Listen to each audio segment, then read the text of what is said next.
Welcome to the Primal Endurance Podcast, where we shake up the status quo of ineffective conventional endurance training. Enjoy an assortment of expert guests, where we cut to the chase and give you the unfiltered scoop on what it takes to go long, have fun, and stay healthy. And now, here's your host, Brad Kearns. Talk to me, baby. I'm going after this sweet, sweet craving. Whoa. Oops, that's the wrong note. Yeah. No, this is the Primal Endurance Podcast. Brad Kearns coming to you on video and audio. After that pleasant start, let's get into the real excitement of the show. And that is, of course, the Q&A submitted by real live endurance athletes out there with very thoughtful, interesting questions. They're piling up like crazy. I'm going in chronological order. The first in, the waiting the longest will now be answered on the show. So here we go. Talk to me, baby. Oops, wrong note again. Sorry. Let me find the questions. No. Okay, Jesse. Oh, we're so glad to get to the questions. Jesse says, my race is in 7 weeks. How am I supposed to swim 500 meters, bike 12 miles, and then run 3 when I can only walk at a 20-minute pace to build my aerobic base now? Can you offer me any suggestions on what I should do to continue training? I would much like to proceed and progress with the Primal lifestyle, and I don't know how I should go out there and just walk every day, since it doesn't seem very beneficial to me. So he signed up for a mini sprint triathlon, and finding that even a walk will get him to that aerobic maximum heart rate. And this is a theme that comes through regardless of what level of performer you're at. I can relate, being as I've written in messages, Primal Endurance on my blog and so forth. When I first started training with the maximum aerobic heart rate strategy, I was highly ranked world professional triathlete, turning in all kinds of impressive workouts at high speeds on the bike and on the run, and then noticing that the heart rate maximum of 155 was leaving me with just a modest jog rather than training up at those aggressive paces that I thought were preparing me for the race.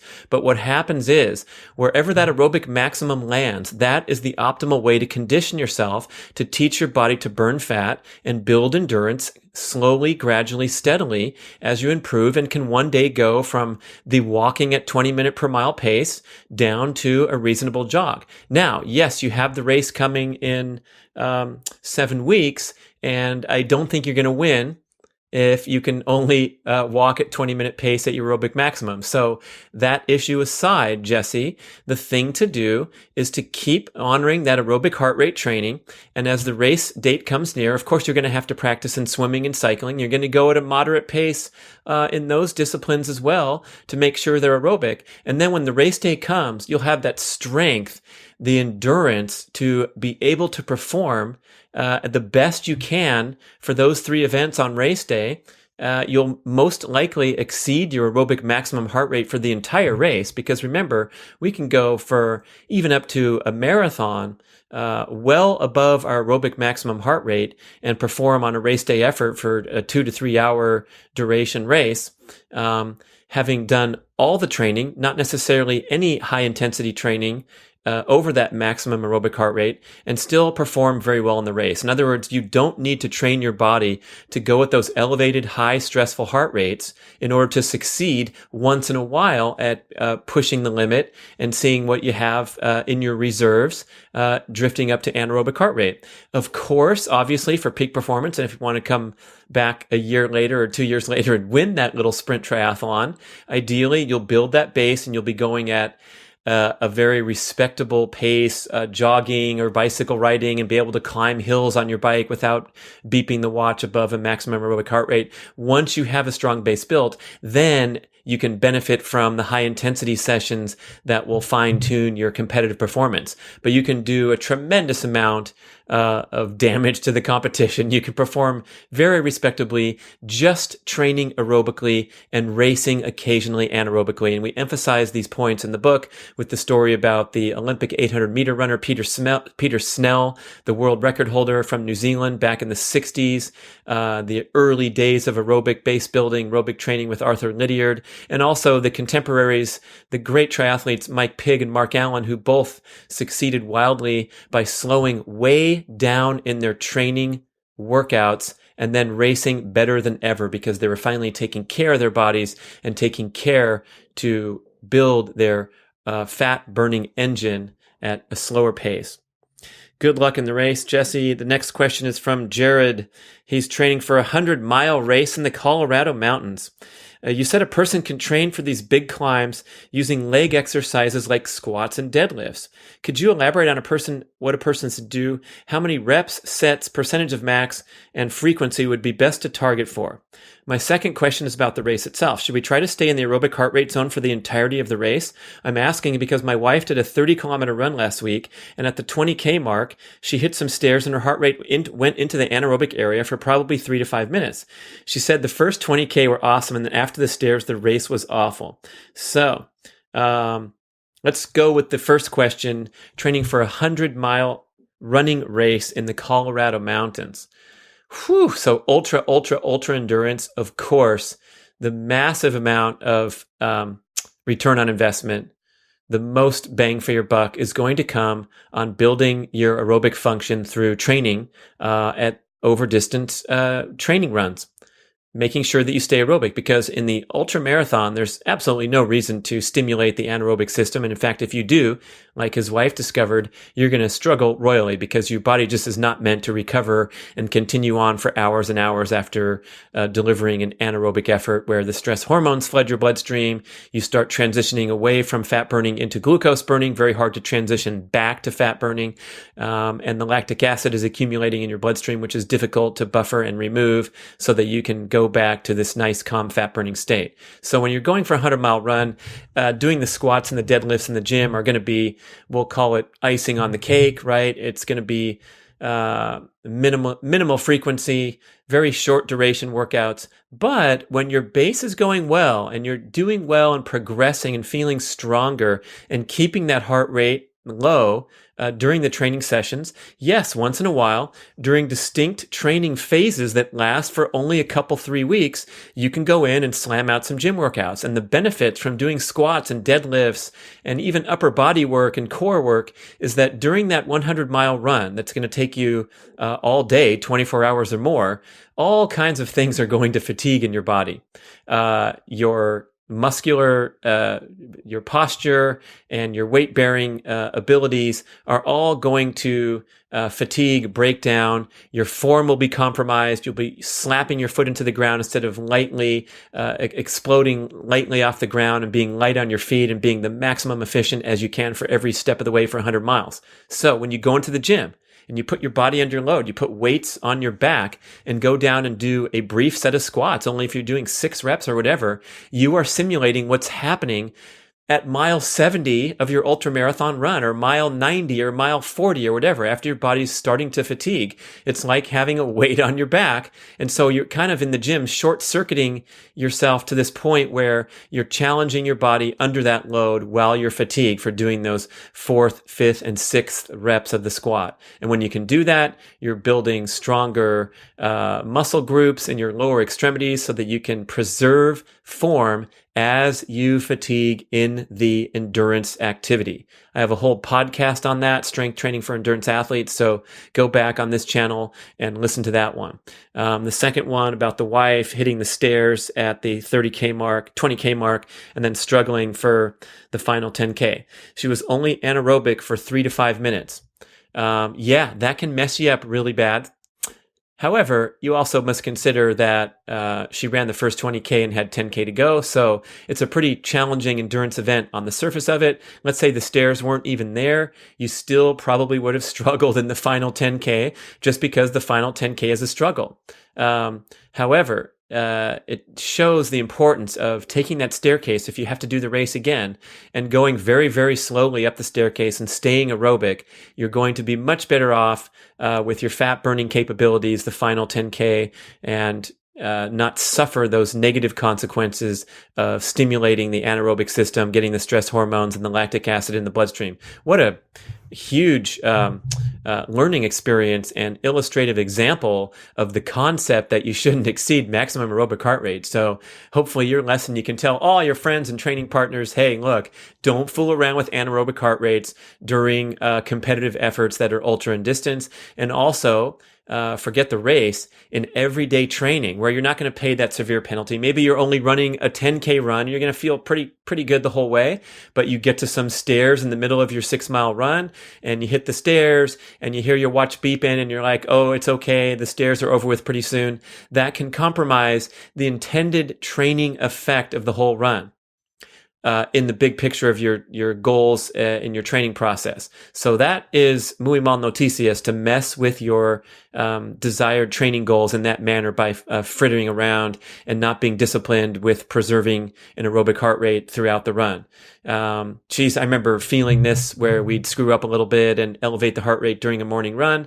And then, wow, hey, later in the day during the swim workout, you don't feel quite right. You're not feeling quite yourself. You're feeling more fatigued than normal. And it's because the cumulative effect of screwing around with what's supposed to be an aerobic training effect, minimally stressful, minimally stimulating the stress hormones and the glucose burning. You'll crash some point after that. And if you do that frequently in training, over and over with workouts exceeding that heart rate, you're simply not going to progress with your maximum aerobic function tests. And those are the things you should perform every few weeks on a fixed course. If you're a biker, it can be a certain hill climb that you do, or using calibrated indoor exercise equipment, or best thing if you're a runner, going to the running track, running 8 laps at your maximum aerobic heart rate as close as possible to that maximum aerobic heart rate. So you're running along, looking at your watch, and it's going to drift 2 beats here, 2 beats there. You might have to slow down, speed up a little bit, but keeping it pegged as close as you can. For me, it's 130. I'm just trying to hit that 130, and then running the 8 laps and timing yourself and noticing that over time you should improve, and you should improve quite dramatically if you're doing it correctly. On the podcast about aerobic base building and the importance of staying at maximum aerobic heart rate, I talked about my experience of last year, 2015, a year ago. I was digging myself a nice deep hole into burnout because I was training at what I thought was my aerobic maximum of 142 beats per minute. And in fact, it was quite excessive. That's why we became so firmly attached to the Maffetone formula of 180 minus your age. Instead of those other scientific laboratory calculations like what's your ventilatory threshold or taking 77% of your maximum heart rate, for me, that delivered a number that was way too high. And although 142 feels fine to me when I'm training, it's comfortable. It's not running fast. It's pretty pathetically slow. But over time, day after day after day, running at that elevated heart rate brought me into a pretty serious burnout situation. My blood values, my testosterone had suppressed. I write about that on my blog and how I brought them back quickly with dietary and workout modification. And then starting to use the Maffetone formula at 130 heart rate per minute. Of course, it was way, way slower, and it was very frustrating because all of a sudden I'm walking instead of jogging on flat surface and my heart rate's beeping, and that was kind of a bummer. But after a year's time of faithful devotion to keeping that heart rate at or below 130, I can now deliver a maximum aerobic heart rate test. I have a 1.25 mile course on a running trail that I repeat and keep at the same heart rate. And my time now is better than it was at my performance test a year ago at 142 beats a minute. My time now at 130 heartbeats a minute is better than it was at 142. It's down to under 8 minutes per mile if you calculate it to running track. It's not impressive for an Olympic runner, or back what I could do a 6-minute mile in the old days at my aerobic maximum. But right now, my reference point is ageless 50-year-old wonder, just trying to stay in shape and stay healthy particularly. But if you think about the difference between performing at 142 a year ago and performing at 130 now and going faster, and imagine that performance potential if I were, for example, to speed up to 142 and do a performance test, I'd have those 12 extra beats a minute going much, much faster than I did, even though I've run much, much slower for an entire year. This stuff really works.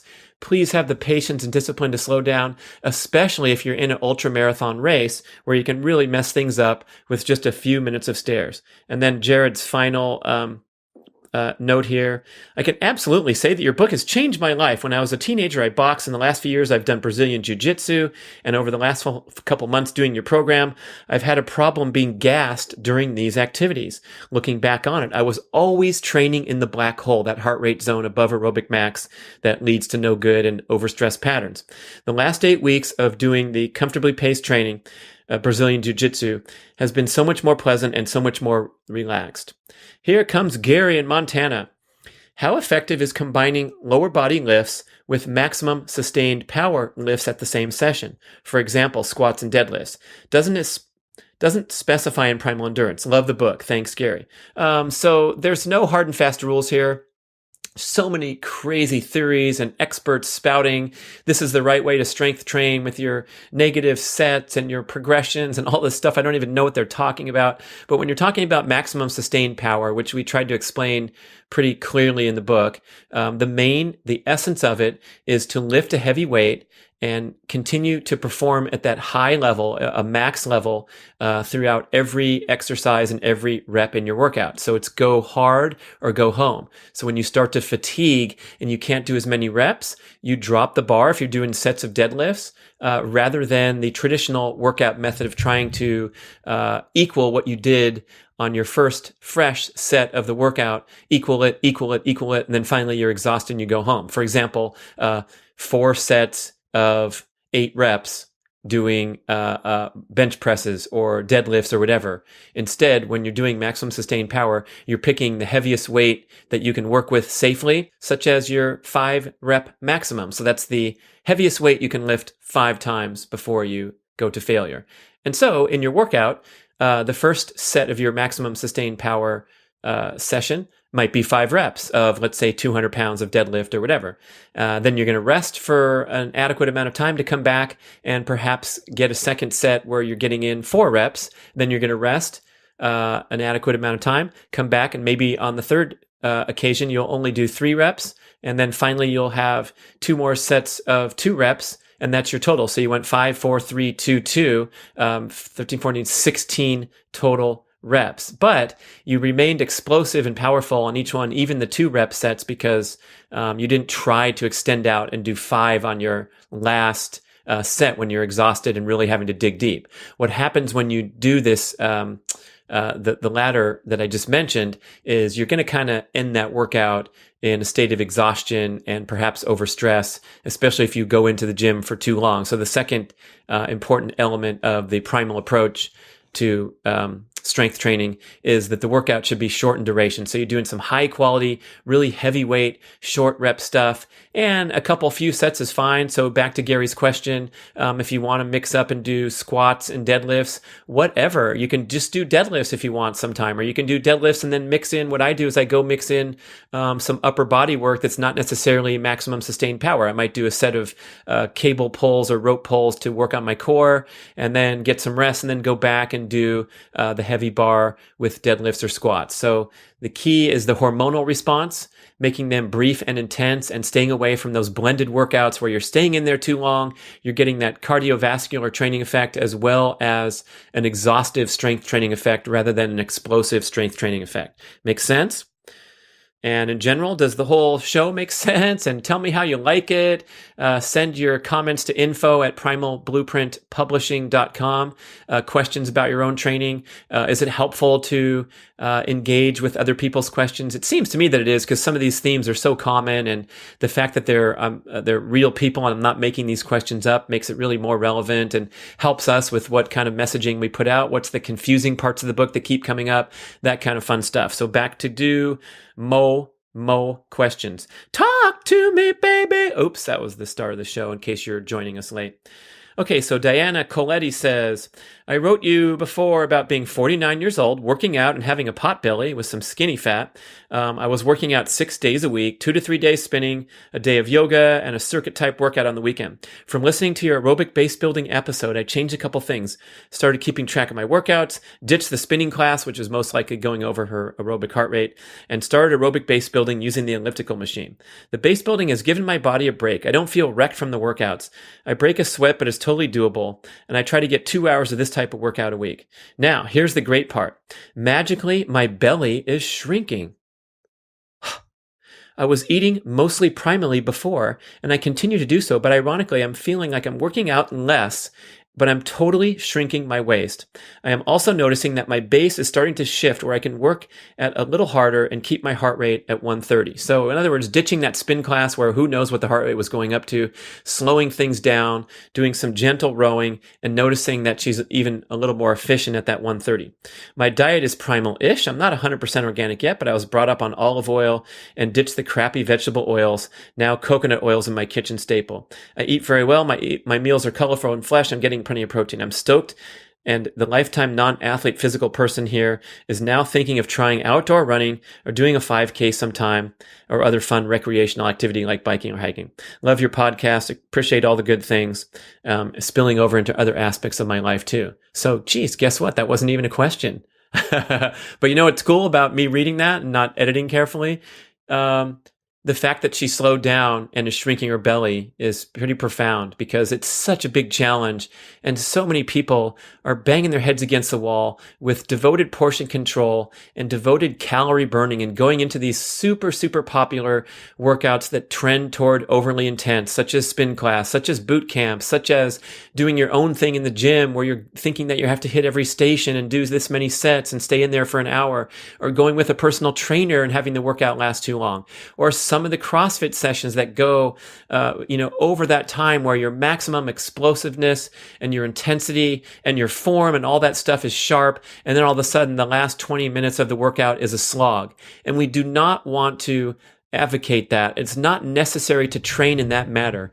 It's much more effective to be kind to your body, to bail out of the gym when things aren't feeling right or when you feel that fatigue kicking in that's compromising your form, or noticing in a big picture that how do you feel 8 hours after workouts? How do you feel 24 hours after workouts? And if you have these lulls and these down periods and these cravings for Ben and Jerry's on the same evening where you did the 6 a.m. Rise and Shine boot camp workout at the gym, those are signs that your workout patterns are overly stressful, especially when they're mixed in with an overly stressful modern lifestyle pattern of commuting and working too hard, doing 2 jobs at once, all that kind of routine stuff.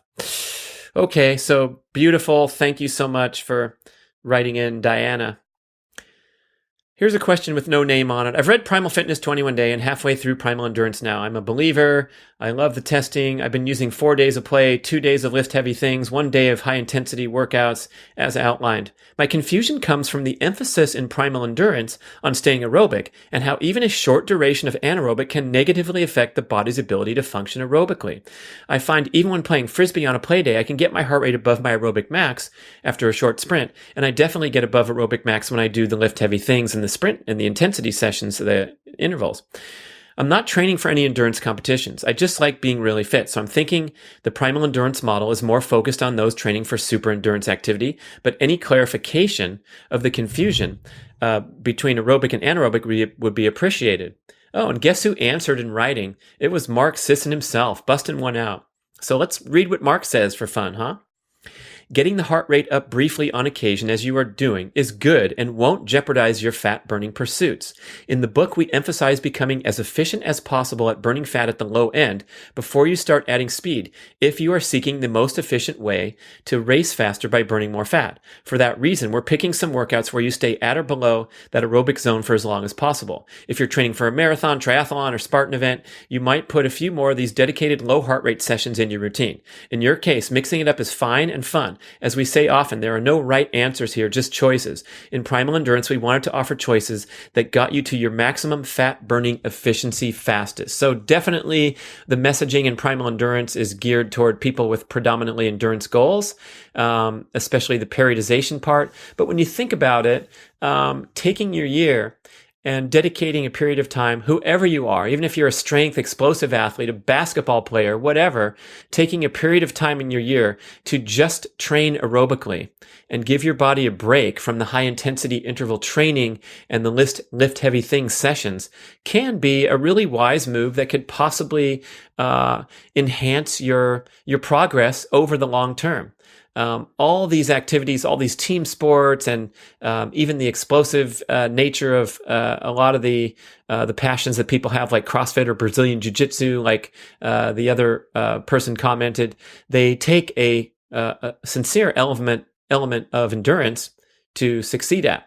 So if you're constantly challenging your development of your aerobic system by interfering with it with high intensity training, if you're doing the same exact training pattern, workout pattern every single week of the year, you're probably going to settle into somewhat of a mediocre performance level and existence level with your fitness and your body composition and all those things. So taking that time, a dedicated period of time to work on one thing, to work on building your aerobic system, will give your body a chance to thrive and benefit and make a nice jump in your aerobic function, which may be compromised when you're putting in a lot of energy to anaerobic workouts. And here's the thing that Mark was trying to say, and Phil Maffetone's trying to say, that if you go out and do an intense Frisbee session while you're building your aerobic base, no, it's not going to destroy your performance in a maximum aerobic function test. But what it will do was it'll bring a certain element of stress and the necessity of recovering from these intense sessions into the picture. In other words, if you skipped all intense sessions during your aerobic base building period, you would have more energy to deliver impressive aerobic workouts, recover quickly, do another one the next day, go for a long one, that kind of thing, rather than interrupting that process with a workout that, while it won't destroy your aerobic function tests, the other element to consider is that it will not help them. That's what Maffetone says emphatically, that doing a sprint workout, doing an interval workout, whatever, is not going to help your performance in the maximum aerobic function test. The aerobic training will help that. Now, will it help you in a competitive setting when you're going above aerobic? Of course it will. Of course, that's why the world's great athletes are doing intervals and hill repeats and hard things. But they're always coming into the hard work with a fabulous aerobic base. So especially if you feel like endurance is not your main attribute, if you're a really powerful person with big muscles and you can put on muscle mass quickly and easily, but maybe you're huffing and puffing in the fourth quarter of your adult league basketball game, that's when there might be a really, really important call to focus on aerobic for a while. Good stuff. Thanks for the question, and also calling out that disparity between what we talk about in two different books, because that is something that's important to recognize. Where Primal Blueprint 21-Day Transformation, the message is a general perspective of how to be a balanced, fit person, doing your strength training a couple times a week, doing a sprint once every 7 to 10 days, getting a lot of low-level aerobic activity in daily life. But then we get into distinct endurance goals, and it's a different picture for sure. Here comes Alex. I listened to your interview on Trail Runner Nation. That was my appearance on that podcast. Go listen to that show. It was great. Trail Runner Nation, great show, especially if you're into the ultra stuff. I'm excited to read your book. I'm currently a vegan, soldier, CrossFitter, and ultra runner. I go back and forth on the fat versus carb things. I love reading about Dr. Esselstyn, Dr. McDougall, Dr. Campbell's work, and they're all greatly against fat. Right now I'm reading the Atkins diet book just because I like to study different things. I always wonder what the difference is between Whole30, Paleo, or your Primal diet compared to Atkins. One other question I have is, what do you say to the CrossFit folks that do high-intensity endurance training all the time, but still do the Paleo diet? And then there's the CrossFit endurance crowd that says yes to the paleo diet, but throw out all the aerobic runs and only do 3 hard runs in a week. Just like to see your thoughts on the subject. Whew. Okay, so he asked a lot of questions. Let's hit some of these. Interestingly, the disparity between the people you would call them in the low-fat camp, like the doctors and respected experts that he mentions, and the primal paleo scene, it's a really important topic to think about, because We go in the he said, she said a lot, and anyone can tout science backing their claims, especially like the sports drink manufacturers that will commission a study to show how important it is to pound sugar during sustained workouts and all that kind of stuff. So what's the general consumer to think? It's very confusing. It's very disturbing, especially when you have mainstream medical experts, MDs particularly, touting their importance of low fat and how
someone in opposition to the primal paleo message that's saying that fat is bad.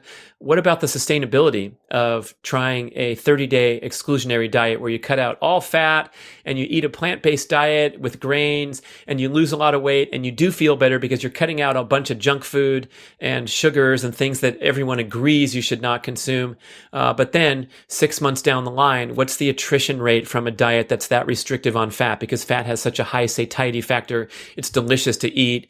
If everyone in the world were informed that for sure promise bacon's good for you, or steak or delicious, nutritious fat foods, there would not be a lot of complaints because of the high satiety factor.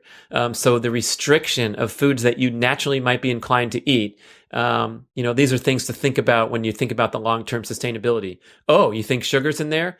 Pfft, how about this?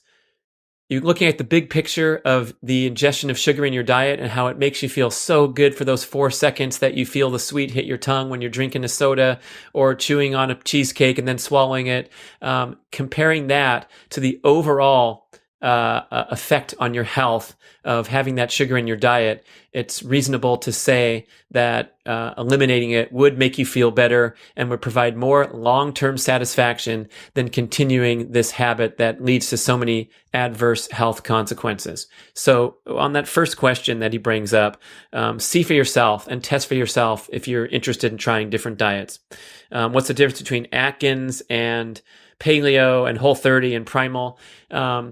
This question comes up a lot, and Primal tries to be a little more inclusive and adaptable to modern life than, let's say, someone who's a strict paleo. And sometimes the word paleo is bantered around in different ways. But if you're talking strict paleo, that's short for Paleolithic, and there's a litmus test applied there where did the food exist in nature 10,000 years ago during Paleolithic times? If it did, it's okay to eat, and if it didn't, it's not. So we here at Primal Blueprint couldn't imagine life without dark chocolate, so we had to depart a little bit from strict paleo and say the primal message is, are these things genetically optimal to eat, or they disturb your hormone or health function, immune function in certain ways?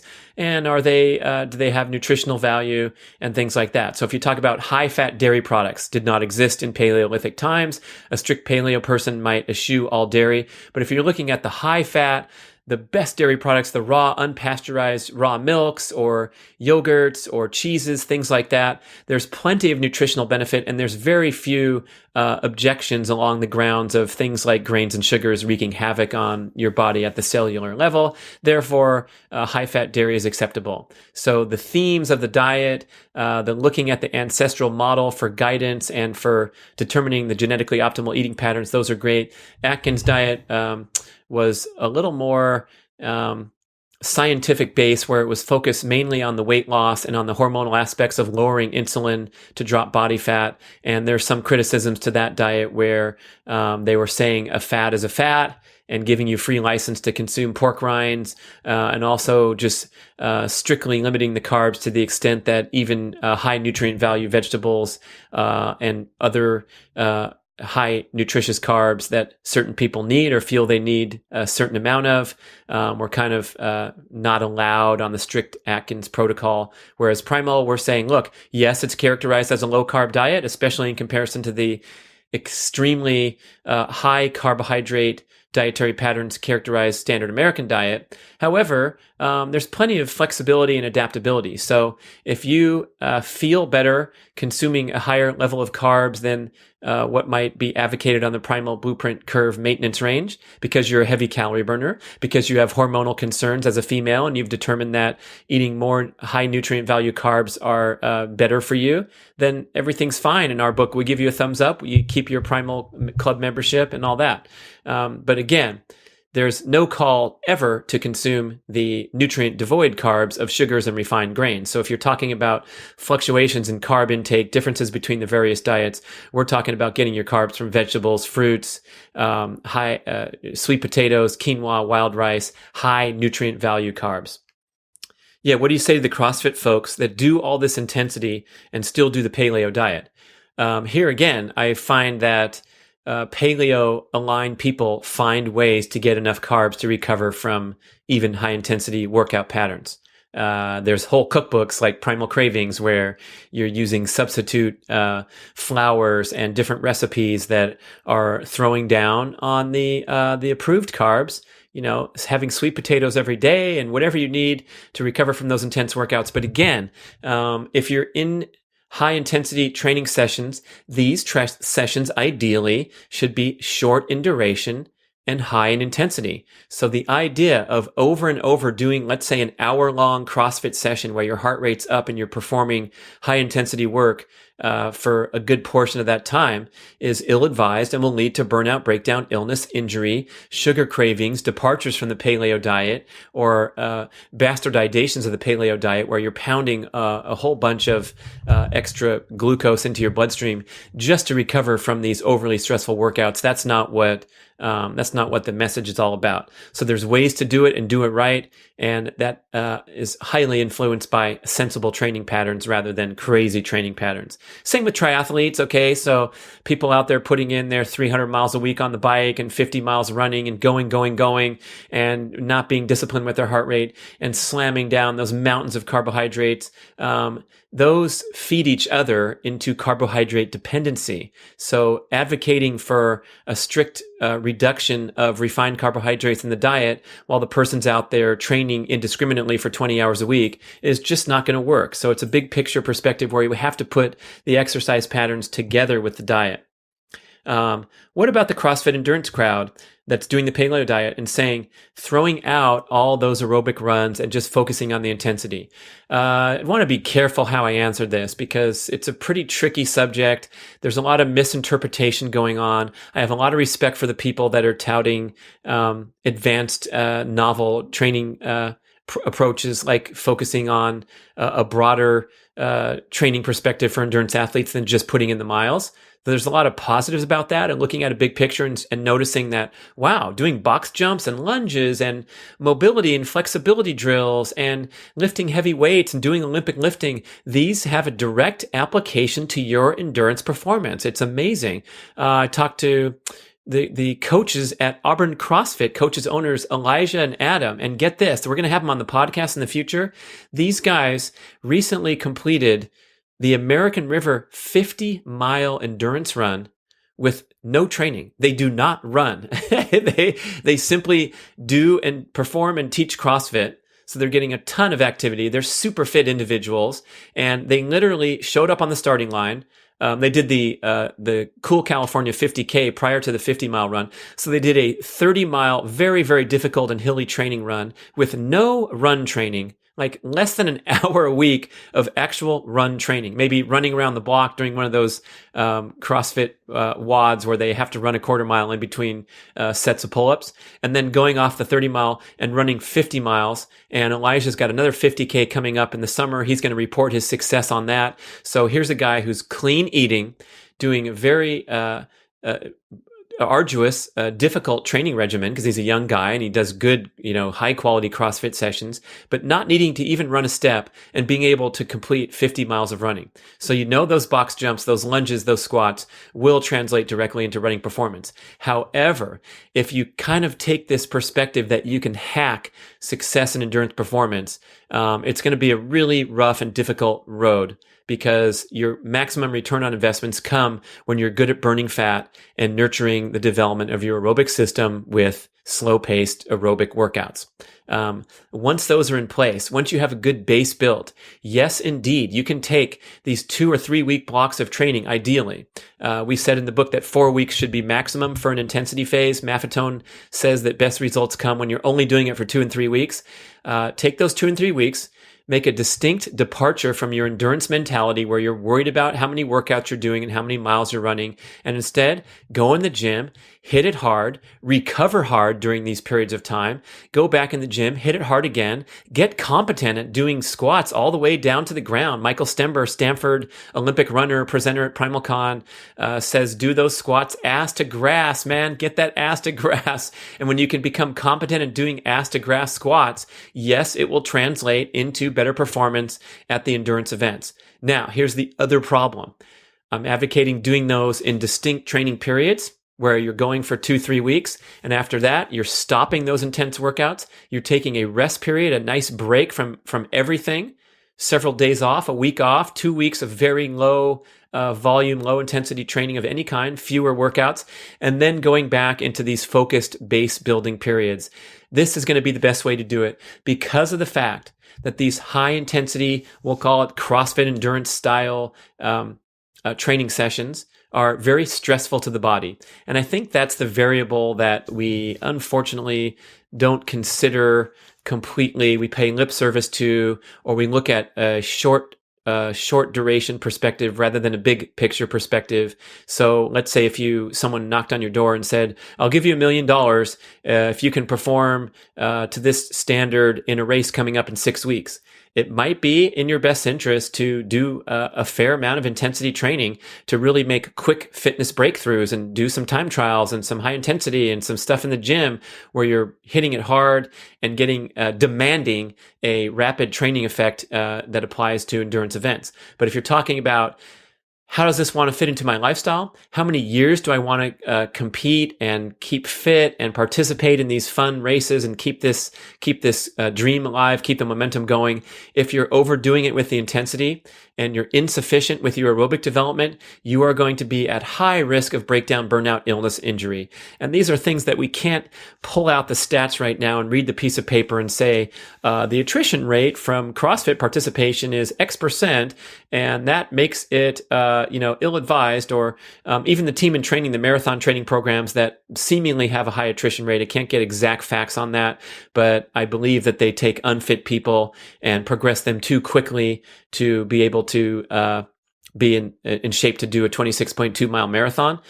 These things that seem out of balance, unnatural, perhaps fatiguing you or stressing you out in general as you try to fit them into your busy life. These are things that are not sustainable in the long term and will always lead to breakdown, burnout, illness, injury, or declining performance at best case instead of the aforementioned ones. So be very, very careful with the application of intensity, especially if endurance are your main goals. And knowing that you can get some good benefits from them. Whew. That was a long question, huh? Oh, here's from a guy named Brian. And let's say hi to Brian out there, because Brian is our super awesome film and sound director that just joined us primarily full-time because we have such great ambitions to produce more multimedia content, more video content. So Brian McAndrew, super fit physical specimen behind the camera and behind the editing bay, writes in saying, I just finished reading Primal Endurance, and I'm curious how you advise an athlete interested in competitive CrossFit. So why did we pick a cameraman from all those talented people in Hollywood? Why did we pick some guy in Portland? This guy lives and breathes the Primal lifestyle. He's amazing. He's been to the Primal Con. He's a Primal Blueprint certified health coach, one of the first dozen ever certified. So he's fully immersed into this CrossFit scene. He's an instructor up there in Portland, really fit and also interested in some endurance stuff. So if you're interested in competitive CrossFit, these events are 10 to 20 minute range. I don't know if you've seen CrossFit Games online. It's amazing what these guys deliver. A very high intensity, peak performance effort in the various competitions that they devise. Like I saw the Muscle Up Biathlon in person at the CrossFit Games, where they're doing a series of 10 muscle ups and then running a quarter mile and doing 10 more and running a quarter mile. So it's demanding maximum effort. These events are 10 to 20 minutes long, sometimes longer at the high level competitions. So they're aerobic in nature, because they lasting that long. There's a sincere endurance component to doing anything for 10 to 20 minutes. Even if you're, breathing at maximum effort, you're recruiting all those energy producing enzymes, the aerobic and the anaerobic. Does that make sense? You've heard that term where even a marathon or a 2-hour competition is 98% aerobic, but you look at your heart rate as an elite athlete anyway, and it's up way, way over the aerobic maximum for the entire 2-hour race. The reason that you say this is 98% aerobic is because all of your aerobic energy systems are in high gear, contributing to the effort. And then, of course, you're also tapping into anaerobic muscle fibers, anaerobic energy producing enzymes, burning some glucose, as well as burning a lot of fat. Okay? So, the workouts are aerobic and have that endurance component, yet the modalities involved are very anaerobic because the competitions are doing weightlifting, calisthenics, things like that. How would an athlete train and periodize their training, not just for increased health, but for a distinct performance advantage through increased fat burning, better aerobic engine, etc., especially if you're looking at these multi-day competitions where, oh man, that's impressive. You busted out for 20 minutes on the first day. You qualified for the semifinals. You wake up the next morning, you feel like a truck hit you because you have crappy endurance and all you've been doing is the explosive stuff. Excellent question. Would you wear a heart rate monitor and slow down or lighten loads during typical Metcon workouts? That's short for metabolic conditioning, CrossFit talk, to make them more aerobic. Would you cease anaerobic training altogether for a portion of the year? Could they still work on maximal strength training and gymnastics weightlifting skills during aerobic base building period, or would this interfere with aerobic development?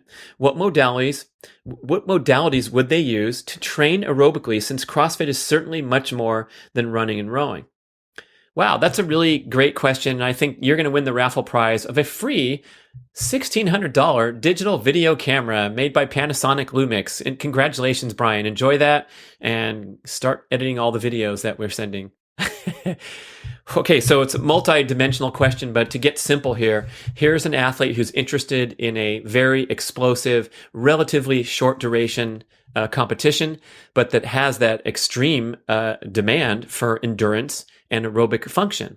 I do like his suggestion or his question to spend a dedicated period of the year just focusing on aerobic base building. I might be biased coming from that endurance background, but it feels so good to just slow down and deliver these comfortably paced workouts where you notice yourself getting more and more efficient aerobically over time, over the 2 months time, over the 6 months time, whatever.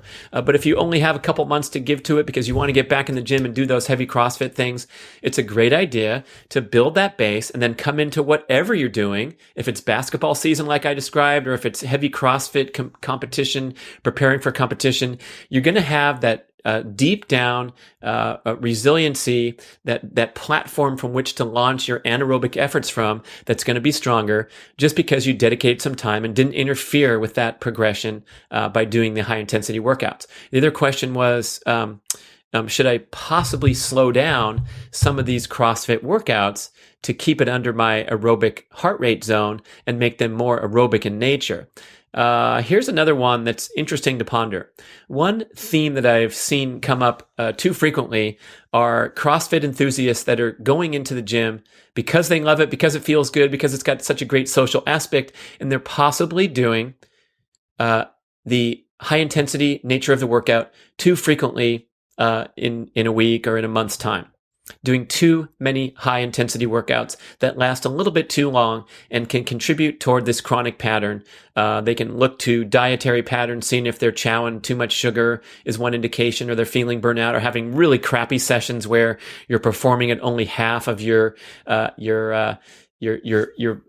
numbers that are written on the wall at the CrossFit box. So if you're delivering crappy workouts, if you're getting illnesses, little nagging injuries, these are all indications that you're overtraining and might benefit from staying home instead of going to the gym, God forbid. Or like Brian suggests, how about taking some of those sessions and just working on form and just going through the 45-minute activity where your heart rate is not spiking up because you're doing maximum effort. You're taking a PVC bar instead of a weighted bar and doing your squats, and you're still getting a tremendous fitness benefit, a broad-based fitness benefit because you're working on things like gymnastics and all the other elements of the CrossFit competitions, but you're not blowing out your motor with an anaerobic intensity level workout. So I think that's an excellent idea to mix things up a little bit and give yourself permission, especially on days where you feel not 100%.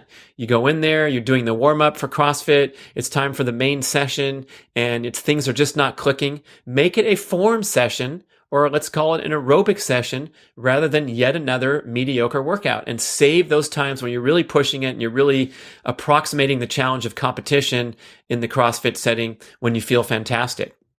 Most people, the vast majority, even the elites at the very top level of the sport, all the way down to the recreational participants who might never compete in a CrossFit game style thing, but just want to beat their performance on the wall for the workout of the day, would likely have a spike in performance if they made certain workouts much, much easier or skip them. And then by doing so would enable them to have higher highs on their most difficult workouts, better performance breakthroughs. Let's see if I got all that in there. Would you wear a heart rate monitor to slow down and lighten the loads during a typical Metcon workout? Yeah, you could do that. Might be super, super frustrating because generally every CrossFit workout I've been exposed to, they are not fooling around at the low heart rates. It's pretty challenging. So even jogging around the block, when you do those 400s, and then come back into the gym and do a set of weights, you're going to get that heart rate spiked up. So I guess I'd suppose do the best you can. But do your best you can to keep the heart rate low. If you want to wear a monitor just for amusement and see where your heart rate's landing and what it takes to get it down below aerobic zone, that could be fun and useful. Would you still work on the maximal strength training, gymnastics, weightlifting stuff during the aerobic base building period? I would say try to skip everything for at least a couple months. And then maybe, you're continuing to have more aerobic work during the ensuing months, but you're back in the CrossFit gym, back into your routine a little bit. But definitely a dedicated period would be really fun. And then what modalities would they use to train aerobically, since it goes beyond running and rowing at CrossFit? CrossFit games can involve running and rowing. But of course, anything that's aerobic, cardiovascular predominant, will deliver this cross-training effect where you're training your cardiovascular system through cycling or, indoor machines like the stair climber, elliptical, VersaClimber. All those things will get your cardiovascular, your aerobic conditioning up and have a good translation over to anything that you're doing, that you're enduring for 10 to 20 minutes of a competitive effort in a CrossFit game setting. Whew! All right, folks. Plenty more questions after this at our next show. Thanks for watching and or listening to the Primal Endurance Podcast. Have a great day. And don't forget to send your questions in if you have anything, or comments, feedback, info@primalblueprintpublishing.com.